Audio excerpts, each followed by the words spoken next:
Morning, Yew Class. Hope you had a lovely weekend. So today being Monday, it's maths again, and we're still looking at fractions. This time we're going to be looking at fractions of shapes and fractions of amounts. When we say fractions of, that actually means multiplication. So it's a link to last week's work. So first of all, your task A, you have some shapes and you also have some pencils with different colours on them.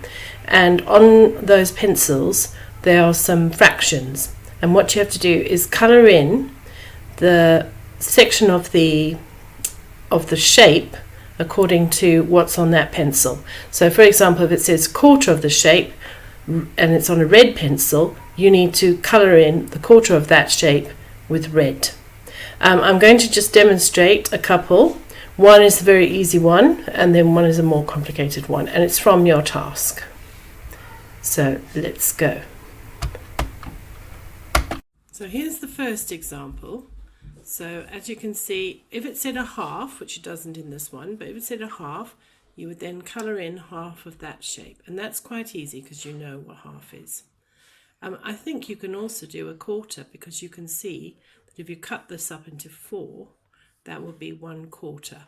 So what you need to do for a quarter is, and I'm doing it on my paint here, but you're going to colour in, or you can do it this way if it allows you to. And then colour in a quarter. Now, when it comes to the answers, children, if you find that my shapes don't correlate with yours, because obviously I could have gone and filled in these two here, then just count how many parts I've coloured in that colour and check if it's the same as yours. Okay, so if I'm looking at 1/8 now for the green, I can see that I've got 8 parts here. So 1/8 is one of them.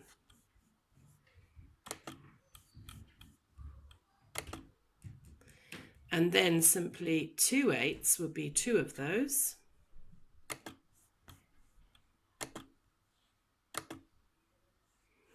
And then 3/8 would be 3 of those.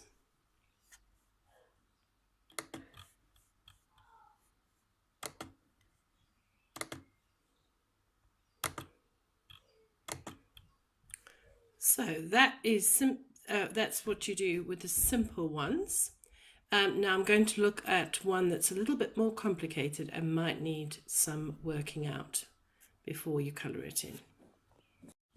Right, so looking at this one, it's a little bit more complicated because my shape is more complicated.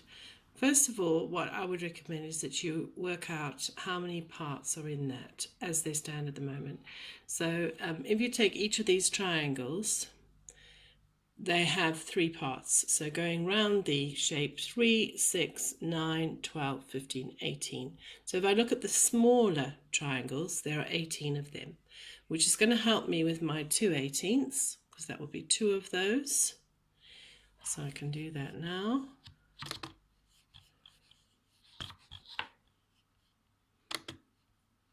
Oops, selected the wrong thing.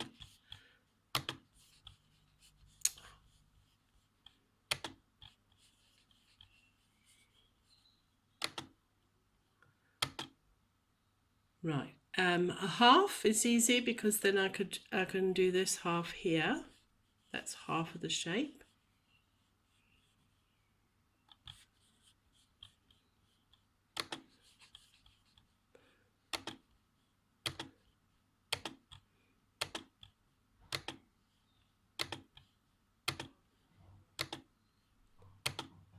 Right, now I've got 2/18. No, I've done 2/18. I've got 1/9. Okay, 1/9. So if I come over here, 1/9 of 18. Right, so this is a unitary fraction because it consists of a 1 as the numerator. So we call that a unitary fraction. So what I do with a unitary fraction is I divide my number by my denominator. So 18 divided by 9, and I can do this by crossing this out here 18 divided by 9 is 2. Of means the same as times. 1 times 2 is 2. So now I know that I need to colour in 2 of my parts in red.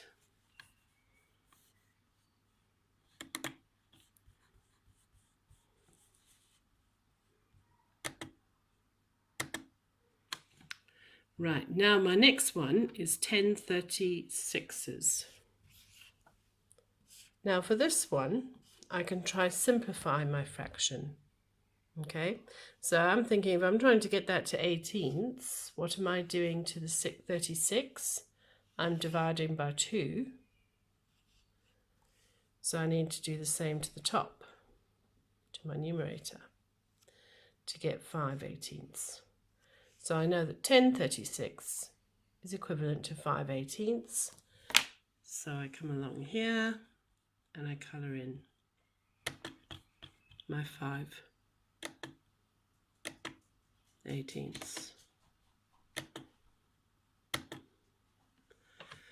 So you can use a combination of your fraction knowledge of shapes as well as sometimes needing to do a little bit of working out in order to complete task A. Good luck. Right, so task B, you have several calculations working out fractions of amounts. This time you've got non-unitary fractions.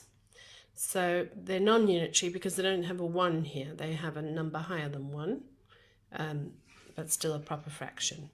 Right, so looking at this one, the rule is, just like you did with the unitary fraction, we take the number and divide by the denominator. So 21 divided by 7. And you can work that out mentally, and that gives you 3. So that's the first step, 21 divided by 7. Now the next step is, because if it was 1/7 of 21, it would be 3, but it's actually 3/7. So I need to go 3, remember of means times, 3 times 3 equals 9. So just to give you a little sort of saying to help you remember this, you divide by the bottom and times by the top. So divide by the bottom and times by the top. Right, now we're going to look at one a little bit more complicated that might need you to do some working out in in bus stop division. Right, so this is a slightly more complicated one. I've got 4 6s of 90, so remembering the rule, I need to go take my number and divide it by my denominator. Divide by the bottom. So 90 divided by 6. Now you might not be able to do that mentally, so in this case, you need to do a little bus stop division. 6, how many times does 6 go into 9? Goes once. Remainder 3. And then 6, how many times does 6 go into 30? Goes 5. So 90 divided by 6 is 15. Right, my second step, I need to take my numerator and times it by my answer that I've just got. So remember, second step, multiply by the top. So 4 times 15. Now you can either, if you can't do that mentally, you can go 15 times 4 and work it out that way. 5 times 4, 1. 1 times 4. Or you can do it mentally.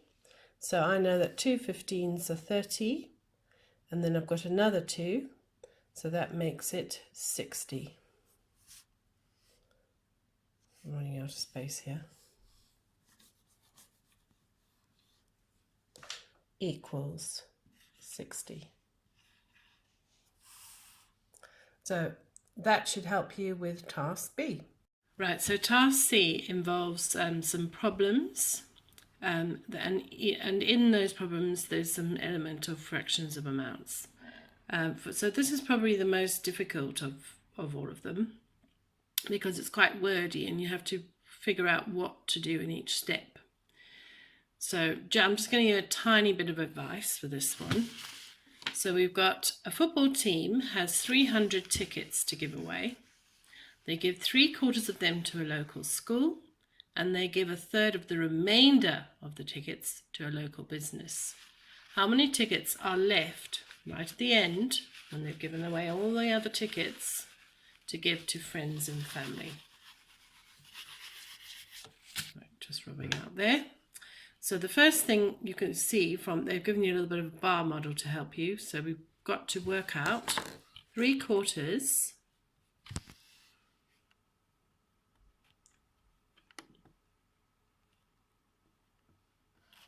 of 300 to first work out how many went to the local school. So 3/4 of 300. Now I'm not actually going to do that for you because then I'll be just doing the sum. So once you've done that, go back to your question and look at the rest. It says 1/3 of the remainder to a business. So that means the remaining tickets. So you're going to take that answer, whatever that answer, say it is A, your answer is A, you take it away from the 300 to see the remaining tickets. And let's say that's B. Those are your remaining tickets.